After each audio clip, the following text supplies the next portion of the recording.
ಮಾಧ್ಯಮದ ಲೋಕದಲ್ಲಿ ತಾವೆಲ್ಲ ಕೆಲಸ ಮಾಡ್ತಾ ಇದ್ದೀರಿ. ಇದು ಬಹಳ ಕಷ್ಟವಾದ ಕೆಲಸನೇ, ಏನು ಸುಲಭದ ಕೆಲಸ ಅಲ್ಲ.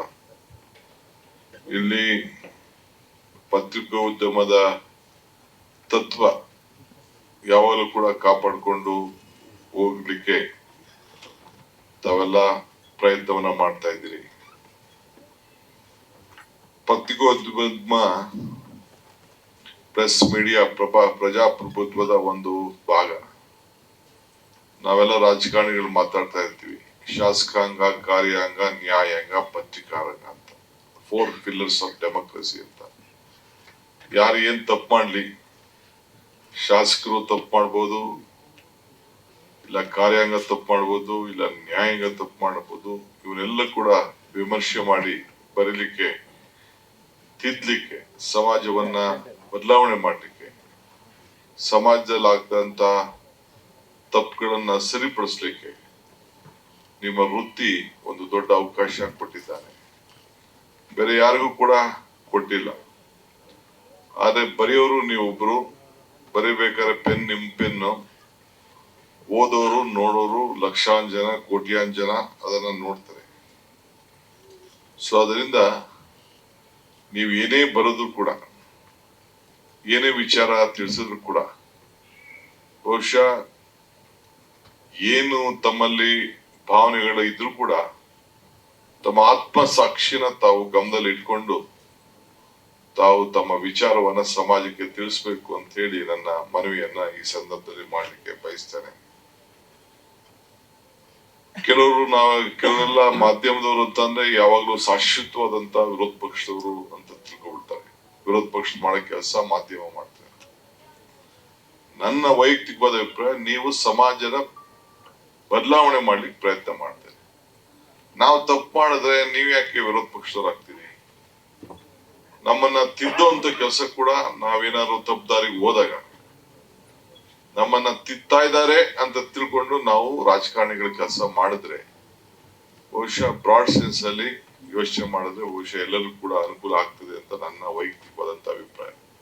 ಸೊ ಎಷ್ಟೋ ಜನ ನನ್ನ ವಿರುದ್ಧ ಆಗ್ಲಿ ಬೇರೆ ಬೇರೆ ಸಂದರ್ಭದಲ್ಲಿ ಟೀಕೆಗಳು ವಿವಿಧ ರೀತಿಯಲ್ಲಿ ಬರೆದಿದ್ರು ಕೂಡ, ನಾನು ತಪ್ಪುಗಳೇ ಬರೆದಿದ್ದಾರೆ ಬೇಕಾದಷ್ಟು, ನಾನು ಇಲ್ಲ ಅಂತ ನಾನು ಹೇಳುದಿಲ್ಲ. ನಾನು ಅವ್ರನ್ನ ಯಾರು ನನ್ನ ವೈರಿಗಳು, ವಿರೋಧ ಪಾರ್ಟಿಯವರು ಅಂತ ನಾನು ಯೋಚನೆ ಮಾಡಕ್ ಹೋಗುದಿಲ್ಲ. ಈಗ ನಾನು ಬೆಳಗ್ಗೆ ರೊಟೀನ್ ಸುಮಾರು 6-7 ತಿಂಗಳಿಂದ ಹಾಸ್ಪಿಟಲ್ಗೆ ಹೋಗಿ ರೊಟೀನ್ ಚೆಕ್ ಮಾಡಿಸಿರ್ಲಿಲ್ಲ.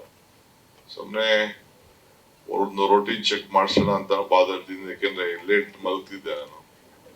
ಮಾಡ್ಸೋಣ ಅಂತ ಹೋಗಿದ್ದೆ. ಈಗ ನನ್ನ ಪ್ರೈವೇಟ್ ಸೆಕ್ರೆಟರಿ OSD ಹೇಳ್ತಾ ಇದ್ರು, ಟಿವಿಲಿ ನೀವು ಹಾಸ್ಪಿಟಲ್ಗೆ ಅಡ್ಮಿಟ್ ಆಗಿ ಹೋಗಿದ್ದೀರಿ ಅಂತ ಬೆದ್ದಾಯ್ತು ಅಂತ ಅಂದ್ಬಿಟ್ಟು. ಸೊ ಹಿಂಗೆ ನಿಮ್ಗೆ ಬಹಳ ಫೇಕ್ ನ್ಯೂಸ್ ಅಂದ್ರೆ ಬಹಳ ನಶೆ ಬಂದ್ಬಿಟ್ಟಿರ್ತದೆ. ಫೇಕ್ ನಶೆ. ನಿನ್ನೆ ತಾನೇ ನಶೆ ಮುಕ್ತ ಭಾರತ ಕರ್ನಾಟಕ ಮಾಡ್ಬೇಕು ಅಂತ ಹೊರಟಿದ್ರು. ನಿಮ್ಗೆ ಫೇಕ್ ನಶೆ, ಈಗ ಯಾರು ಏನೇನೋ ಹೇಳ್ತಾರೆ ಅಂತ ತಕ್ಷಣ ಸತ್ಯ ನೋಡ್ಬೇಕು. ಸತ್ಯ ನೋಡ್ದೆ ತಾವು ಬರೆದು ಬಿಡ್ತೀರಿ, ತಿಳಿಸ್ಬಿಡ್ತೀರಿ. 2 ನಿಮಿಷಕ್ಕೆ ಒಂದು ಮೆಸೇಜ್ ಹಾಕ್ಬಿಡ್ತಾನೆ ಯಾವನೊಬ್ಬ ರಿಪೋರ್ಟ್ರು. ಅವನ್ ಇನ್ ನೋಡಲ್ಲ, ಏನ್ ಸತ್ಯಾಂಶ ತಿಳ್ಕೊಳ್ಳೋಣ ಅಂತ ಪ್ರಯತ್ನ ಮಾಡಲ್ಲ. ಟಿವಿ ಅವ್ರದ್ದು ನಡೆಸ್ಬೇಕಲ್ಲ ಪಾಪ. 24/7 ವಾಚ್ಗೂ ಈ ಟಿವಿಗೆ 2ಕ್ಕೂ ಸ್ಟಾಪ್ ಇಲ್ಲ. ಎಲ್ಲ ಹಗಲು ರಾತ್ರಿ ಅದು ನಡೀತಾ ಇದೆ. ಇಂಟ್ರೆಸ್ಟ್ಗೂ ಸ್ಟಾಪ್ ಇಲ್ಲ, ಅದು ನಡೀತಾ ಇರ್ತದೆ. ಬಡ್ಡಿ ಹಂಗೆ ಈ ಟಿವಿಗೂ ಕೂಡ ಇಲ್ಲ, ಹಗಲು ರಾತ್ರಿ ಇಲ್ಲ. ಎಲ್ಲ ಪ್ರಪಂಚಕ್ಕೆಲ್ಲ ಹಗಲು ರಾತ್ರಿ ಇದೆ. ಟಿವಿಗೆ, ಬಡ್ಡಿಗೆ, ವಾಚ್ಗೆ 3 ಜನಕ್ಕೂ ಹಗಲು ರಾತ್ರಿ ಇಲ್ಲ. ಹಂಗೆ ನಿಮ್ಗೆ ಫುಡ್ ಬೇಕು ಅಂತ ಹೇಳಿ ಫೇಕು ನೋಡಲ್ರಿ, ಸತ್ಯನ ನೋಡಲ್ರಿ, ಸುಳ್ಳು ನೋಡಲ್ರಿ, ಏನೋ ಒಂದು ಕೆಲವರೆಲ್ಲ ಬರೀತಾನೆ ಇರ್ತಾರೆ. ಇದರಿಂದ ಬೇರೆಯವ್ರಿಗೆ, ಅವರ ಡಿಗ್ನಿಟಿಗೆ ತೊಂದರೆ ಆಗ್ತದೆ. ಆ ದೃಷ್ಟಿಯಿಂದ ಇವತ್ತು ತಾವೆಲ್ಲ ಯೋಚನೆ ಮಾಡಿ ಅದ್ರ ಬಗ್ಗೆ ಚಿಂತೆ ಮಾಡಬೇಕು.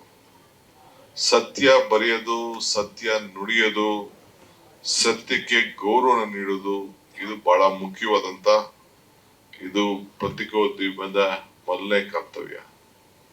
ನಾನು ಮೇಕೆದಾಟು ಪಾದಯಾತ್ರೆ ಮಾಡ್ತಿದ್ದೆ, ತಮ್ಗೆಲ್ಲ ಗೊತ್ತಿರೋದಕ್ಕೂ ಪ್ರಾರಂಭ ಮಾಡಿದೆ ಕೊರೋನಾ ಸಂದರ್ಭ ಫಸ್ಟ್ ಡೇ.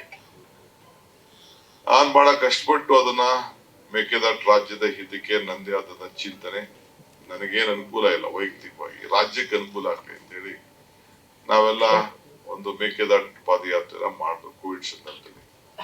ವಿರೋಧ ಪಾರ್ಟಿಯವರೆಲ್ಲ ಬೇಕಾದಷ್ಟು ಆಗ ತಡಿಬೇಕು ಅಂತ ಬೇಕಾದಷ್ಟು ಪ್ರಯತ್ನ, ನಮ್ ಪಾರ್ಟಿರು ಇದು ಟೈಮ್ ಸರಿ ಇಲ್ಲ ಅಂತ. ಬಟ್ ನಾನು ಸಿದ್ದರಾಮಯ್ಯನವರು ಘೋಷಣೆ ಮಾಡಿದ್ದು, ಯಾರು ಬರ್ಲಿ ಬರ್ದೇವಲ್ಲಿ ನಾವಿಬ್ಬರಾದ್ರೂ ನಡೀತೀವಿ ಅಂತ.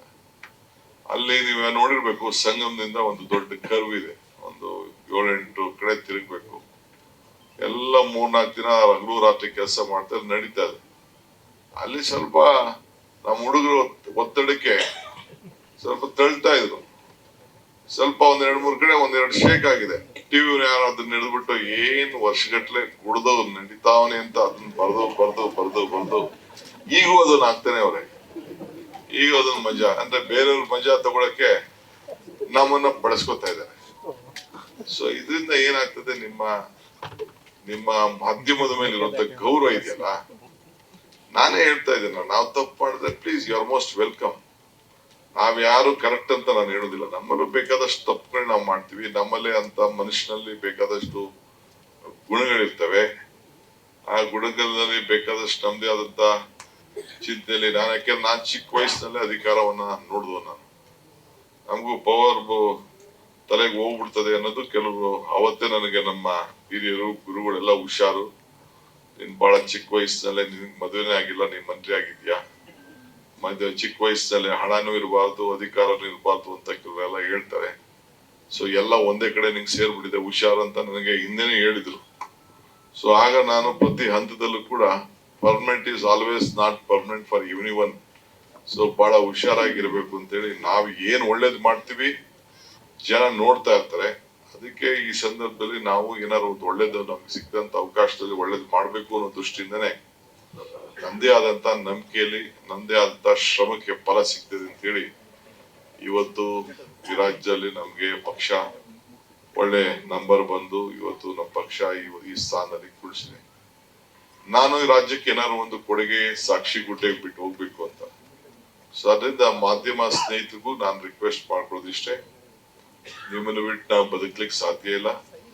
ಈಗ ನಾನು ಪ್ರೆಸಿಡೆಂಟ್ ಆಫ್ ಇಂಡಿಯಾ ನನಗೆ ಕೊಟ್ಟಿದ್ದ ಇನ್ವಿಟೇಷನ್, ಇವ್ರು ನೆನ್ನೆನೋ ಮೊನ್ನೆನೋ ಇನ್ವಿಟೇಷನ್, ಮುಂಚಿತವಾಗಿ ಅವ್ರೇನು ನನ್ನ ಟ್ರೈನ್ ಫಿಕ್ಸ್ ಮಾಡಿರ್ಲಿಲ್ಲ. ಬಟ್ ಆಯ್ತು ಅಂತ ಹೇಳಿ ಮಧ್ಯ ಟೈಮ್ ಮಾಡ್ಕೊಳ್ತೀನಿ ಅಂತ ಹೇಳ್ತಿದ್ದೆ. ಈಗ ಜಸ್ಟ್ ನಾನು ಮನೆಯಿಂದ ಹಾಸ್ಪಿಟ್ಲಿಂದಾನೇ ರೊಟೀನ್ ಚೆಕ್ಅಪ್ ಹೋಗೋದು, ನಾನು ಮನೆಗೂ ಹೋಗ್ಲಿಲ್ಲ. ಸಾಮಾನ್ಯವಾಗಿ ಮನೆಗಿಂತ ಹೊರಡೋನು ನಾನು 5 ನಿಮಿಷ ದೇವ್ರ ಪೂಜೆ ಮಾಡ್ಬಿಟ್ಟು 2 ನಿಮಿಷ ಪೂಜೆ ಮಾಡ್ಬಿಟ್ಟು ಹೊರಡ್ತಾ ಇರ್ತೀನಿ.